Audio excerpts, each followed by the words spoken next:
Hello दोस्तों, आज हमने अपने दिन का आगाज़ किया है सुबह की वॉक के साथ। मैं और कैटू गए थे पार्क में और अब हम जा रहे हैं आपको ग्लासगो के दूसरे एस्पेक्ट शो करवाने के लिए। उम्मीद करता हूं कि आपको ये सारा व्लॉग पसंद आएगा।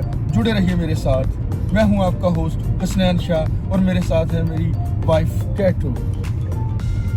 आज हम आपको ग्लासगो की वो साइड कवर करेंगे जिसमें क्लाइड आर्क और उसके मुल्हका चीज़ें आती हैं। तो चलिए मेरे साथ। अब हम आपको लेकर चलते हैं बिल्कुल मेरे दाईं तरफ जो कि क्लाइड आर्क ब्रिज है। चलिए मेरे साथ। क्लाइड साइड पर एक खूबसूरत चहलकदमी ने शानदार मनाज़र फराहम किए। सबसे पहले क्लाइड आर्क ब्रिज था जिसे मुकामी लोग मोहब्बत से स्क्विंटी ब्रिज के तौर पर जानते हैं। इसकी मुनफरद शक्ल की वजह से ये बुर्ज फेस्टन को पैसिफिक की से जोड़ता है। फेनेस्टन के किनारे पर आपके पास ओवो और हाइड्रो एससीसी आर्मिडेलो हैं।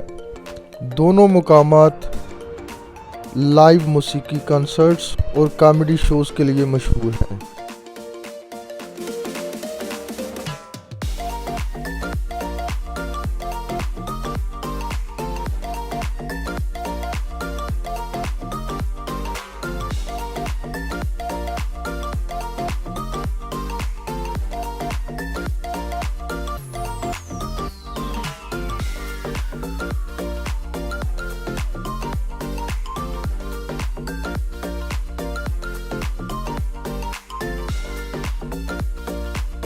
यहाँ आप क्लाइड पोर्ट क्रेन को भी देख सकते हैं। ये क्रेन अब इस्तेमाल में नहीं है, लेकिन माजी में ये ख़ास तौर पर स्टीम लोकोमोटिव पर माल लोड करने के लिए इस्तेमाल होती थी। ये क्लाइड दरिया पर मौजूद 4 कैंटिलीवर क्रेनों में से एक है और ये क्रेन दुनिया भर में सिर्फ 11 ऐसी क्रेनें हैं। हालांकि अब काम नहीं कर रही, फिर भी देखने के लिए एक शानदार मंजर है और माजी की याद दिलाता है।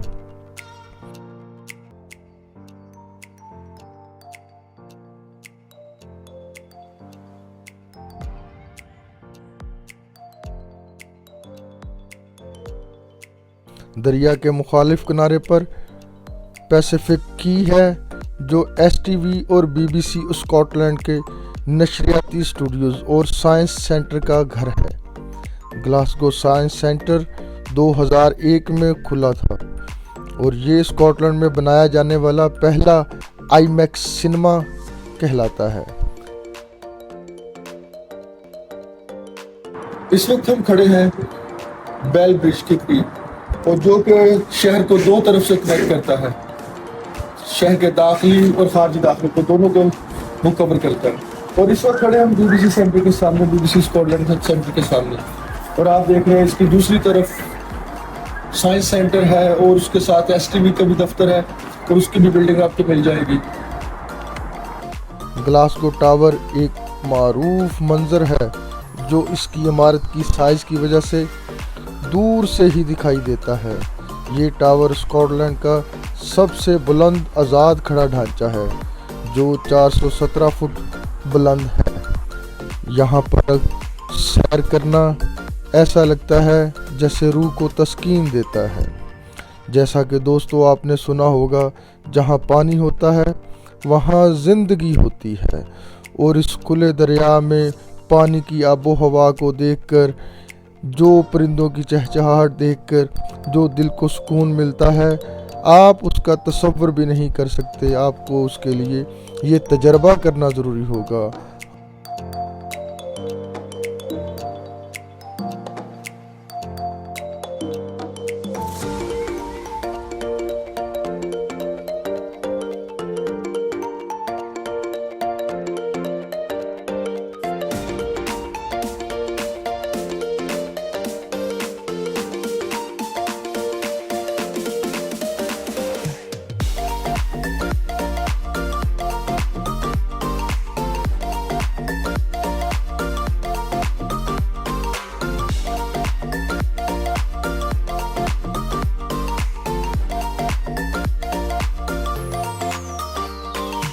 हाँ, लेकिन आंखों की ठंडक के लिए आप इसकी तस्वीरी झलकियाँ देख सकते हैं। ये एक इंतहाई खूबसूरत दरिया का मनाजर है जो कि आप बहुत दूर तक नज़ारा कर सकते हैं।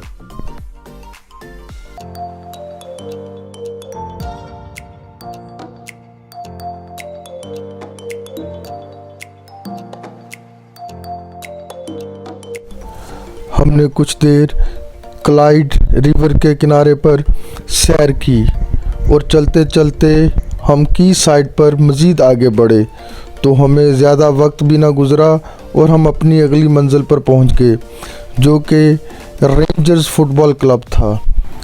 आइए हम आपको लेकर चलते हैं ग्लासगो की सबसे बड़ी स्पोर्ट्स क्लब रेंजर्स बे।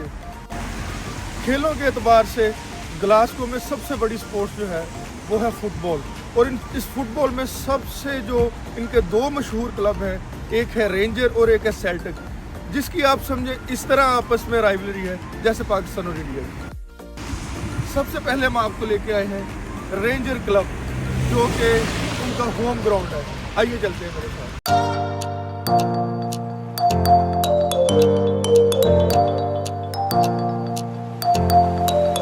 रेंजर्स फुटबॉल क्लब 1872 में कायम हुआ था और स्कॉटलैंड का चौथा सबसे कदीम क्लब है। उन्होंने 55 बार प्रीमियर लीग टाइटल जीत रखा है। जो इनके सपोर्टर और हामी हैं, इन्हें प्यार से टेडी बेयर्स या जेयर्स के नाम से पुकारा जाता है। इनका सेल्टिक एफसी ग्लासगो की दूसरी मशहूर टीम है के साथ तवील और बाज़-औक़ात गैर सेहतमंदाना रकाबत है। कभी कभी तो इनकी लड़ाइयाँ इस कदर बढ़ जाती हैं कि इनको स्टेडियम खाली करवा कर मैच करवाना पड़ता है। जब ये दोनों क्लब एक दूसरे का सामना करते हैं तो हामी इसे या जानने वाले जो इन दोनों क्लबों के साथ ताल्लुक़ रखते हैं ओल्ड फर्म्स कहते हैं, जिसका आगाज़ अब तक वाज़ेह नहीं हो सका कि कब से इनको ये कहा जाने लगा है। जी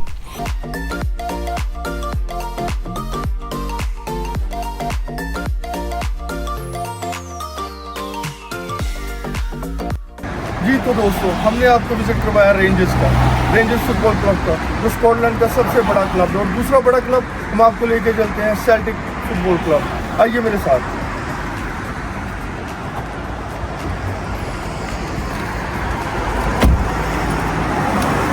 सेल्टिक फुटबॉल क्लब 1887 में कायम हुआ था और उन्होंने मजमूई तौर पर 54 लीग टाइटल जीत रखे हैं। लीजिए दोस्तों, हम खुद पहुंच चुके हैं सेल्टिक पार्क, यानी कि सेल्टिक फुटबॉल क्लब, जो कि रेंजर्स का बहुत ही बड़ा राइवल है, और देखते हैं इस स्टेडियम को करीब से। आइए मेरे साथ। घरेलू किट पर यानी इनकी जर्सी के ऊपर भी सब्ज़ और सफ़ेद धारे की वजह से है। ये क्लब जिस दिन आपस में मैच खेलते हैं तो सड़कों का मंजर देखने वाला होता है। ऐसा लगता है कि इस शहर में किसी ने कर्फ्यू लगा दिया है और कारोबार ज़िंदगी बिल्कुल स्लो होकर रह जाता है।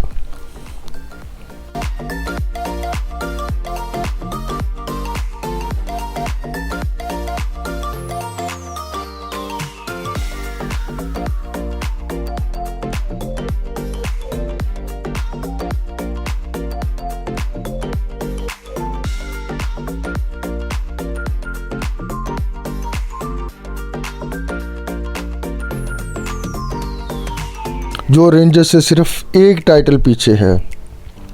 24 और 25 साल के सीज़न के आखिर तक इनके लिए 55 जीतने का एक सुनहरी मौका मौजूद है। सेल्टिक एफसी को इनके हामी प्यार से बॉयज़ या होइस के तौर पर जानते हैं, जो इनकी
बहुत थक चुके हैं दोस्तों, अब टाइम हुआ है कुछ ना कुछ खाने का, क्योंकि सारा दिन ग्लासगो के अर्बन सिटीज़ में, रूरल सिटीज़ में और स्टेडियम्स के गिर चक्कर लगाते हुए मेरा तो सर घूम चुका है। आइए कुछ खाते हैं। हमारे मसरूफ़ दिन का इख्तिताम करने के लिए हमने ट्रेडिशन में विलेज करी हाउस का रुख किया।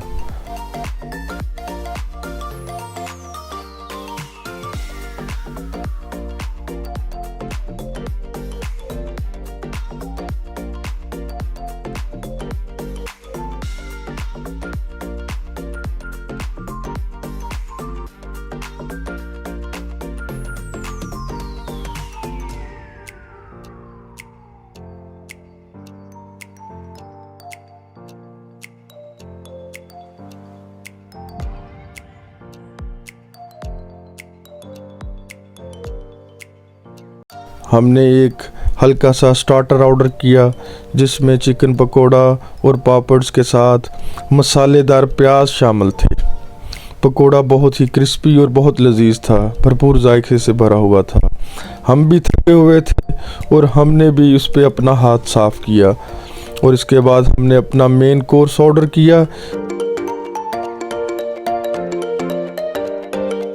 जिसमें मैंने अपने लिए चिकन हलीम ऑर्डर किया और साथ में नान और रोटी ऑर्डर किया, और ड्रिंक तो उन्होंने सर्व किए, जबकि कैटू ने चिकन टिक्का, चाशनी, फ्राइड राइस और नान रोटी का ऑर्डर दिया। और आपको क्या ये मालूम है कि कहा जाता है कि चाशनी चिकन वाली डिश 80 की दहाई में ग्लासगो में पैदा हुई थी, यानी कि यहाँ पर दरियाफ्त की गई थी। इसके साथ ही हमारा ये मसरूफ़ दिन गुज़र गया और हमने ग्लासगो का खूब नज़ारा किया। हमने इस सफ़र में बहुत कुछ सीखा, बहुत कुछ जाना और बहुत ही ज़्यादा एंजॉय किया। हमने ज़िंदगी की तेज़ रफ्तार से लेकर हमने ज़िंदगी की बहुत सुस्त रफ्तार भी देखी, और इसके लैंडस्केप के साथ साथ इसका कल्चर और इसके बाज़ार, गलियां, कूचे भी एंजॉय किए। और इनके साथ साथ हमने इनके दरिया और इनके साथ मौजूद जितनी भी फ़नून लतीफ़ा की चीज़ें थी उनको देखकर भी इसके ऊपर रश करने का इजहार किया। ये एक इंतहाई खूबसूरत शहर है और जिसको आप देखेंगे तो आप दाद दिए बगैर नहीं रह पाएंगे। जी दोस्तों, तो आज हमारा ग्लासगो का सफ़र होता है ख़त्म यहाँ पर। मिलते हैं आपको अगले व्लॉग में। उम्मीद करता हूँ कि आपको ये सफ़र मेरे साथ पसंद आया होगा। चैनल को सब्सक्राइब करना ना भूलिएगा। कमेंट में लिखिएगा आपकी पसंदीदा प्लेस कौन सी है, और कोई सजेशन आप देना चाहते हैं तो वो भी दीजिएगा। हम आपके लिए हर वक्त हाज़िर हैं। Thank you very much. See you next time.